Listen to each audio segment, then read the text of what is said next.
sunrise and sunset, promise and fulfillment, birth and death. The whole drama of life is written in the sands of time.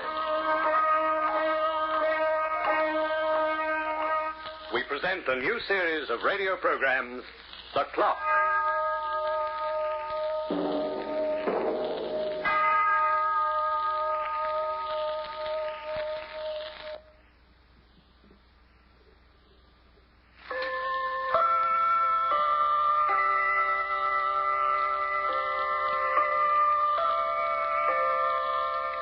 I suppose that most of the words that poets and philosophers have written throughout the ages are notations on the human heart or speculations about the mysteries of life and death or another subject, time.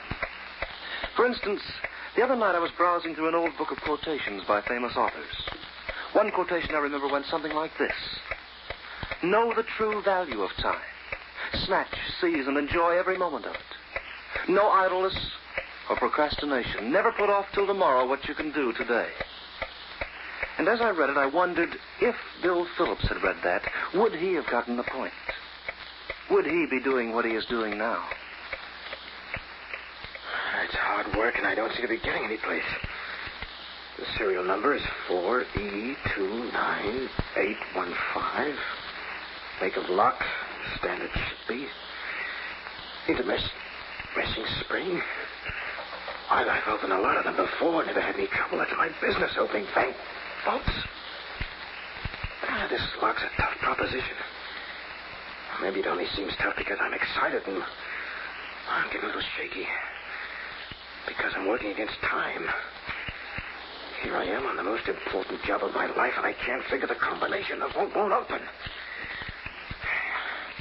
Geiger started the whole thing. Never would have happened if it hadn't been for Geiger. Why did they ever take that job in the first place? Dough. Sure, the extra dough. That's why I was in the bank that morning. It's a rather novel job, to say the least, Mr. Phillips.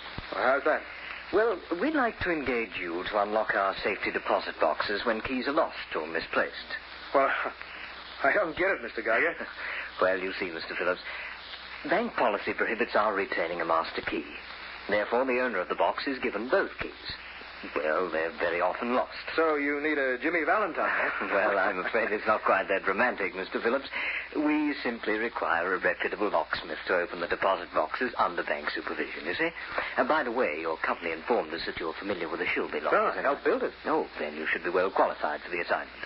Of course, we'd expect you to be on call and available every day during banking hours. And? We're prepared to pay $300 per month for this service. Now, how does that strike you, Mr. Phillips? Well, I never knew a bank was willing to pay you for cracking their safes. Well, obviously we are. In a manner of speaking, of course. Oh, it sounded like pennies from heaven. $300 can buy a lot of cornflakes. I had 2 calls from the bank the first week. It was easy to open those tin cans. You could spring the lock with a penknife in less than a minute. Geiger, being the head cashier, always stood by and supervised. He almost seemed to admire my work. Then one night, the latter part of the week, Geiger gave me another call. I went over to the bank. It was past 6. The shades were drawn. I rapped on the door of his office, and he let me in. Oh. Hello, Phillips. Come in, won't you? Yeah, thanks. That's a little late for opening deposit boxes, isn't it? Yes. That isn't what I called you about. Oh. Phillips, I've been watching you. Figured I might be taking some samples home. Oh, no. I believe you're honest. And furthermore, it's virtually impossible for anyone to commit a theft, if the head cashier wished to prevent it. What do you mean, if he wished to prevent it? Phillips, how would you like to make $100,000? 100? Well, that's quite a jump from $300 a month. That's right. Let me show you something. It looks like we're getting a new customer, huh? A very wealthy customer, Phillips. Universal Aircraft plans to bank their payroll money with us. So?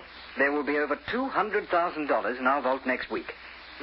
They must be paying good wages at Universal. The only person who has the combination to our vault is the manager. But I've got all the keys to the bank. Meaning? With your knowledge of locks, it would be a very simple matter. Well, I like my boyish tan. I understand you get quite a pallor instinct. We could work it, Phillips, the two of us together. I've seen you open locks. You're smart, you're fast. Thanks. I have the information, you have the talent. Phillips, we wouldn't miss. Guys have been known to. When you're playing for high stakes, Phillips, you must take chances. It's too high for me. Half a cent a point's my game. Now, listen. Forget it, Geiger. You're doing business at the wrong window. Now, just a minute, Phillips. I left him sitting there. I waited on the corner for a bus, got impatient and decided to walk home. I reached the apartment about an hour later, started in the front door, and then I heard a woman's voice behind me. Oh, pardon me. Would you by any chance be Mr. Phillips? Yeah, right. Oh, I've been waiting for you. Well, I guess I shouldn't have wasted all that time walking. I'm Mrs. Geiger, Mr. Phillips. Oh. What can I do for you? Well, I'd like to talk to you. Right away, it's very important. All right. My car's in front. Can we drive? Why not? All right. Let's take the car.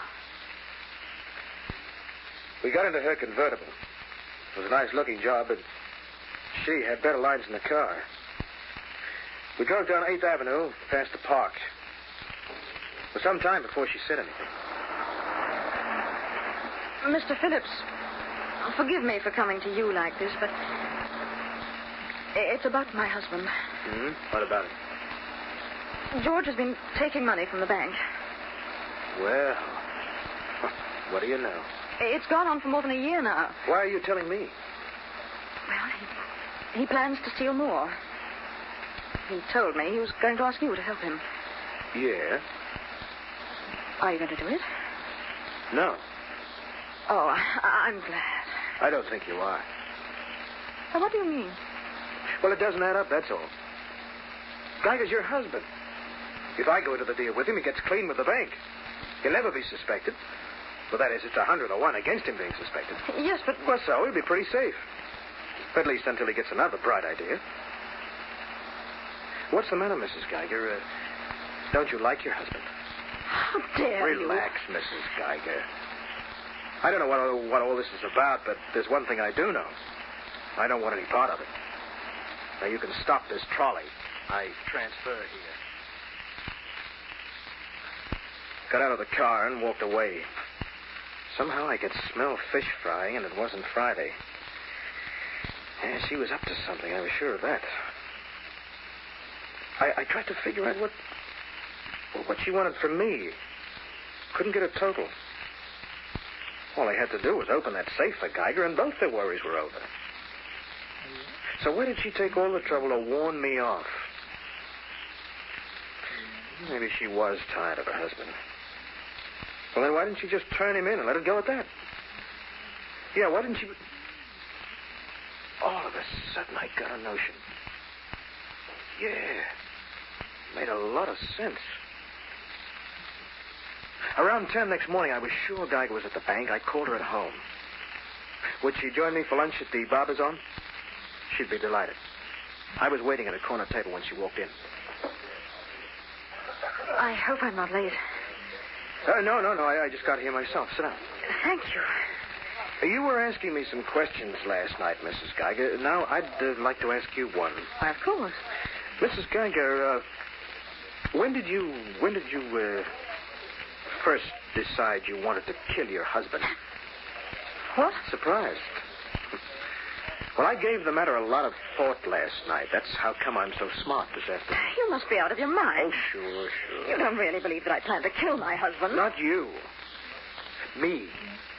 Why, what's the most preposterous statement you've made yet? Why would you want to do a thing like that? I wouldn't.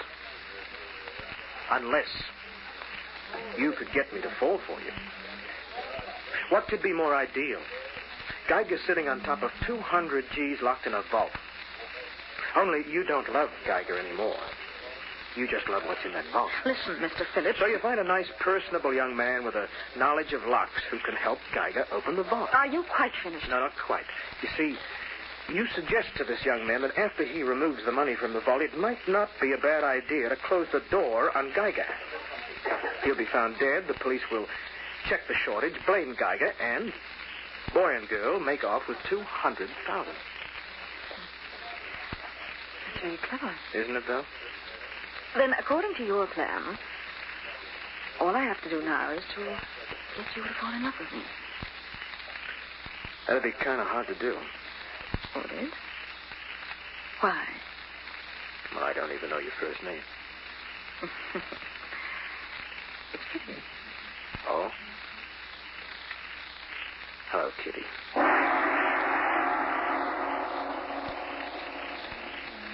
Somehow, after our first luncheon date, I saw quite a bit of Kitty Geiger. She wasn't hard to take, not at all. Then one afternoon, a couple of weeks later, Kitty suggested we take a drive down to the beach. I drove, and she sat quietly beside me. I watched the wind playing tag with her hair. Smelled her perfume. We drove most of the afternoon. It was turning dark when we started back to town. Why are we stopping? I thought we might go down on the beach. It's getting late. You do, huh? Mm-hmm.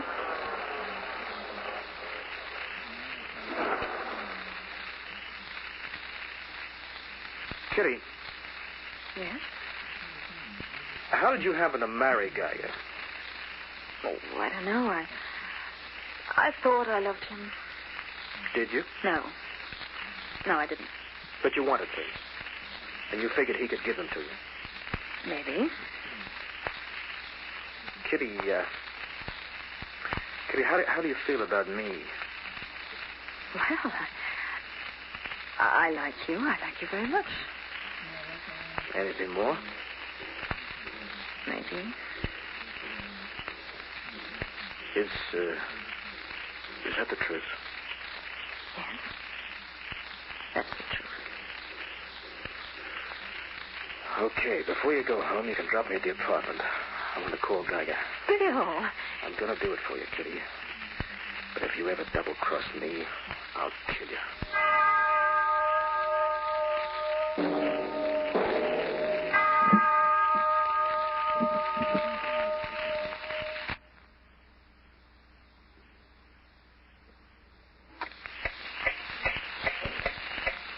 I think, my friends, that I feel another quotation coming on. But that's what you get for writing so many different things about me. Rather tickles my vanity. Well, quote, time that strengthens friendship weakens love, unquote. The author of that was a Frenchman. I'm afraid he was a rather cynical gentleman when it came to man and maid, but applied to the case of Bill Phillips and Kitty Geiger, it might be appropriate. Is everything set? Yeah, tomorrow night. What time? 8:30. Do you think he suspects anything? Not a chance. He's too concerned about getting his hands on that dough. How do we work it? He'll hand the money to me from the vault. I'll pack it in a suitcase just outside the door. Then as soon as he gets to the last pack of bills... You shut the vault. Right. You'll be in the car on 54th Street. I'll meet you at the alleyway. Bill,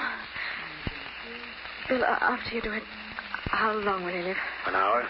2 at the most. And when the police find him in the morning? The CPA will take an inventory, uncover the shortage, and then put 2 and 2 together. Which adds up to what? He was in a deal, somehow got stuck in the vault, and his accomplice skipped with the dough. But we're the accomplices. Well, that's been all taken care of, baby. I got the name and address of a guy who's just finished a 10-year stretch for grand larceny. He's out on parole. We're not taking anyone else in. No, of course not. I'm just going to see to it that $300 in new bills get planted in this guy's room. He's a cinch to be picked up. Sounds good so far. It's perfect. Now, listen to me. Here's what we do. Tomorrow night, I go into the bank with Geiger. He's got a key to the front door. We'll get started about 11. By 11:30, we should be finished if everything goes the way we planned. How's it coming? Be quiet. I'll have it in a second.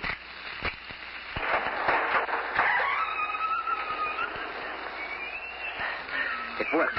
There's your 200 G's, Mr. Geiger. The money was stacked in neat little packages on the floor of the vault. Geiger took one look and his eyes lit up like a drive-in stand. I sent him in to get it. 3 or 4 minutes, we had the suitcase almost filled. I looked into the vault. How many more? That's about it.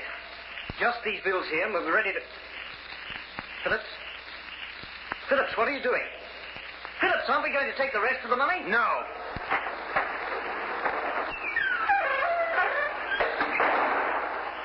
So long, Geiger.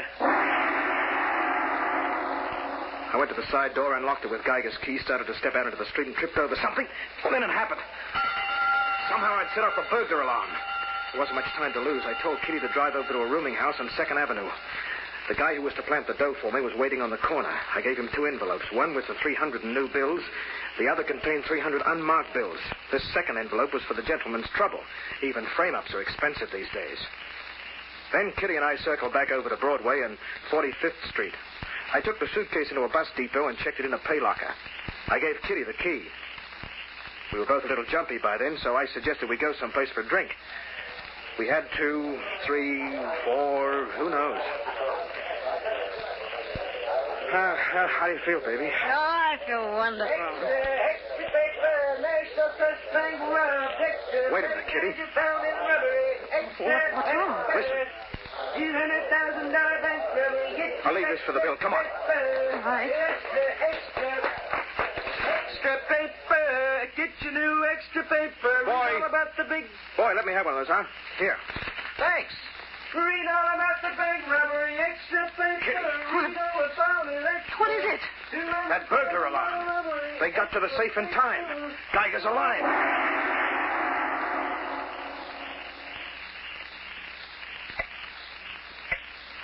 Geiger was alive. He'd been arrested, but that didn't help. As soon as things got tough, he'd sing songs about Kitty and me all over headquarters, maybe before. I told Kitty there was only one thing to do. We'd have to get out of town, and quick. We made arrangements for me to get plane tickets to Mexico first thing in the morning. I got to the airport around 7, picked up the tickets, and then took a cab to Kitty's house. I thought it might be a good idea if I weren't seen going in, so I went around to the back gate. Walked up the steps to the porch. I was just about to ring the doorbell when I heard voices coming from the living room. I slipped around to the window, pressed myself against the wall, and took a quick look inside. Kitty was talking with a man who carried a revolver. The man was George Geiger. I don't believe that it's you, George. How else would I be here? But when they found you in the vault... I had to think of some sort of alibi. I said I was passing by the bank, found the door open, went in to investigate. Someone struck me from behind. I woke up in the vault. That's fantastic. Oh, I agree with you, Kitty. But apparently the police thought differently when they arrested an ex-thief with $300 of the stolen money in his possession. Tell me, Kitty, who's this silent partner of ours? It was a frame-up. Bill did it. It appears that Bill did quite a number of things.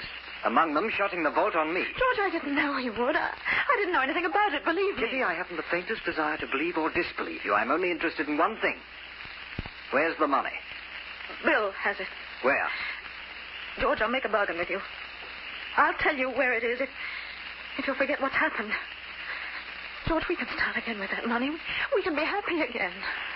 We could be, Kitty. I can make up the shortage at the bank. We'll be even with the world. Tell me where it is, Kitty. It's in Bill's apartment. I'll get it. Wait for me. I won't be long. I'll wait, George.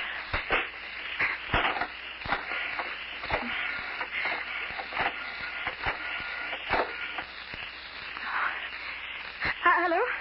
Hello, Western Airlines. When's the first plane to South America? Brazil? Can I pick up the ticket at the airport? Right, I'll be there right away. Thank you. Hello, Kitty. Bill. I got the tickets. Well, that's fine. When do we leave? Oh, not until this evening. Oh, well, that'll give me a chance to pack. Mm-hmm. Do you want to stop back for me later this afternoon? Sure. Why not? Hey, you look worried, Kitty. Anything bothering you? No, not a thing. Oh. Well, I'll pick you up later then, huh? I'll be waiting. I went out the front door. Wasn't worried whether anyone saw me or not. I stood under an elm tree on the neighbor's lawn. Didn't have to wait long. Kitty came out in a few minutes. She was carrying an overnight bag. Going someplace, Kitty? Bill. Well, you're early, baby. We're not supposed to leave until tonight.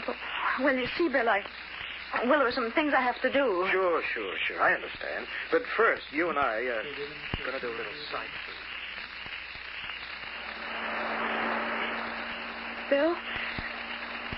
Bill, we've been driving for hours. Where are we going? Oh, just taking a look at the ocean. I thought you liked the ocean, Kitty. Remember the first time we took this trip? Bill, let's go back, please. Or remember where we stopped? Yeah, I think it was right about here. I lit a cigarette. Hey, you have a match, Kitty? Here's a lighter. Thanks. Well, then I agreed to steal the money and lock Geiger in the vault. That must be a terrible way to die. Billy. Now, remember what I said, Kitty? If you ever double-crossed me, I'd kill you. Take me out, Bill. Take me out, please. Too chilly for you, huh? All right, we'll go back. We drove slowly back into town. Kitty didn't say a word. I knew exactly what I was going to do. I drove up 54th, swung the car into an alleyway. Bill, this is the bank. That's right, Kitty. Let's get out. No. Come on. But it's closed. Of course. You never break into a bank in broad daylight. We're not going in. Sure we are. Just as soon as I pick this back door lock. These door locks are easy. This should only take a few seconds. Bill, what are you going to do? We're going to get you some money, Kitty. More money than you ever saw in your life. But there isn't any there anymore. You know that. Oh, there's still a little left. There must be. What are those stocks and bonds with all those pretty colors? They're negotiable. You'll enjoy looking them over, Kitty. Come on. Bill will be caught. No, they'd never suspect lightning to strike twice.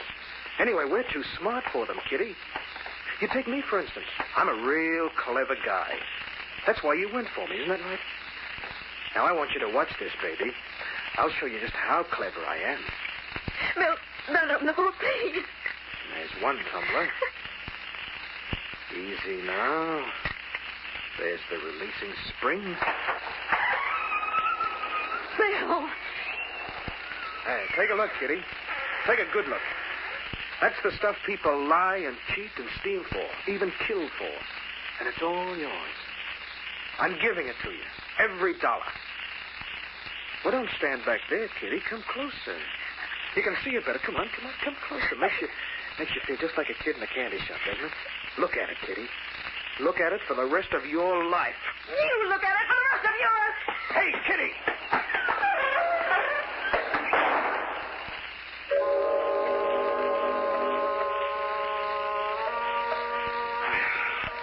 Guy goes crazy sometimes. I guess that's what's happening to me. If I hadn't got that wild idea, I wouldn't be trying to open this vault now. I forgot to give Kitty a lighter back. Yeah. It has a name on it.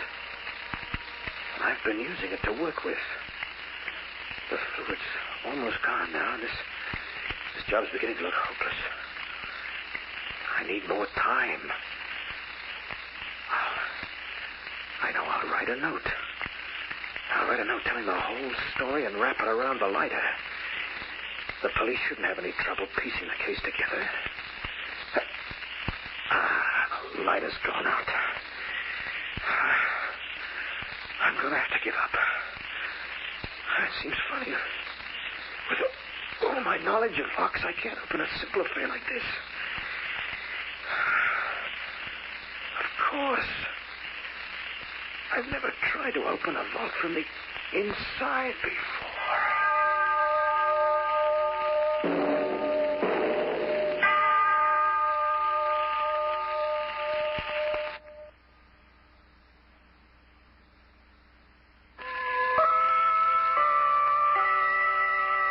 Yes, Bill Phillips learned the value of time. Learned it in those last few failing minutes. Learned it in darkness and with despair. Not a very happy story, to be sure. But then in my position, you run into all kinds. Happy ones and sad ones, just like the quotations I told you about. Terrible ones and fateful ones.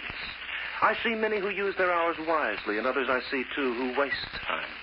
And often, much too often, I dare say, time wastes them. The Clock will be heard again next week, same time, same station. Written by Lawrence Klee and starring Hart McGuire. You heard Ken Wayne as Bill Phillips. Others in the cast were Dinah Shearing and Ken Hannum. The Clock, directed by John Saul, is a Grace Gibson radio production.